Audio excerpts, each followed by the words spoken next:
له کډوالۍ څخه بغلان ولایت ته د بیرته راستنو شوو کورنیو لپاره د دې ولایت د کلو پراختیا ریاست د کلیوالي اقتصاد پروګرام په چوکاټ کې 1500 غالۍ اوبدونکو ته په مرکزي بغلان دوشي په لخمري ولسوالیو کې د غالۍ اوبدلو دستګاه ویشلي څو هغوی خپل کورني اقتصاد ته وده ورکړي.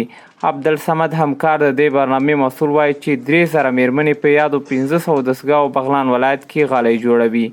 ولایت بغلان 500 فامیل تشخیص میدیم که عودت کننده هم است، یکی و اسناد عودت کننده در دستش است و همچنان با اساس امتحان تکنیکی اینا قالین‌باف بودن، یعنی قالین نو برشان یاد نمیدیم، ما ترینینگ و آموزش برشان نمیدیم به خاطر از اینکه قالین فقط کسایی هستند که قبلا این شغل داشتن. ما تانستیم که 500 فامیل در 3 ولسوالی دوشی و ولسوالی پلخمري و بغلان مرکزی تر اوسه پورې په دغو 1500 دستګاهګانو 3280 متره مربع غالۍ جوړې شوي چې 3500 متره مربع د 8 میلیونه او 8000 افغانیو په ارزښت خرڅې شوي دي. محمد رسول عرفان د بغلان د کلو پراختیا رئیس وایي د دې برنامې په تطبیق سره تر یو بریده له کډوالۍ څخه د بیرته راستنو شوو اقتصاد وده کړې او هم کلیوالي سیمې تولیدي شوي دي. په دې برنامه کې موږ 1500 دستګاوې مختلفو هیوادونو ته توزیع کړي دي چې موږ ته تر ډېره پورې د ښځو لپاره مهمې دي او ښځې د هغې نه استفاده کوي. دغه دستګاوې تر اوسه پورې تقریبا د 9,000 نه زیات متره مربع قالینې اوبدلې دي او د خلکو لپاره د عاید یوه منبع ده او دا برنامه کیدلی شي چې ښځې خودکفا کړي. یو مسله، دوهم دا مسله چې د دې برنامې د لارې نه موږ کولی شو چې کلي زموږ که څه هم غالۍ په دودیز ډول میرمنې بغلان ولایت کې جوړوي، خو سنتي ستونزې بیا هغه څه دي چې میرمنې اړ کړي چې د کمرې مخې ته رانشي او پر ځای د کورنیو غړي خبرې وکړي.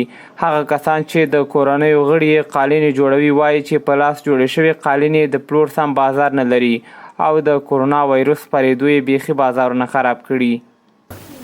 دیگه ما از اینمی کار میکنیم و نفقه خود از اینمی قالین بافی پیدا میکنیم. متاسفانه فعلا مارکت نداره. جور کردیم و قالینای بسیار براتون نشان میتیم. تقریبا 100-200 متر قالین جور کردیم. خب توالی در فروخت نرسید.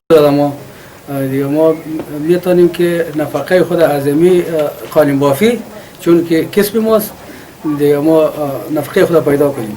دیگه از حکومت تقاضا میکنیم که مارکت پیدا کنه اینمی قالین‌ها با فروش. مارکت ذره کمزور است دیگه، بعضی همین کرانتین بخیر مارکت خراب کرده. اگه کرانتین نمیشد بازم خوب مارکت ذره گزاره میکرد، ولی مارکت بسیار خراب کرده کرانتین.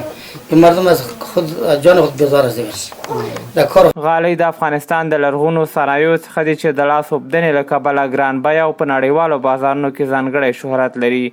د هیواد غالۍ د جوړولو وړاندې په عامه توګه له هیواد څخه پاکستان او له هغه ځایه د پاکستان غالۍ په نوم نه وړاندې نړیوالو بازارونو ته وړاندې کېدي. خو اوس د صنعت او سوداګرۍ وزارت وایي چې د غالیو سوداګرو پانګونې سره اوس په هیواد کې د غالیو ټول لومړني کارونه بشپړ او د هوایي دهلیز لارې د افغانستان د غالیو په نوم د نړۍ هیوادونو ته صادریږي. نورګل اندړوال، میلمه راډیو، بغلان.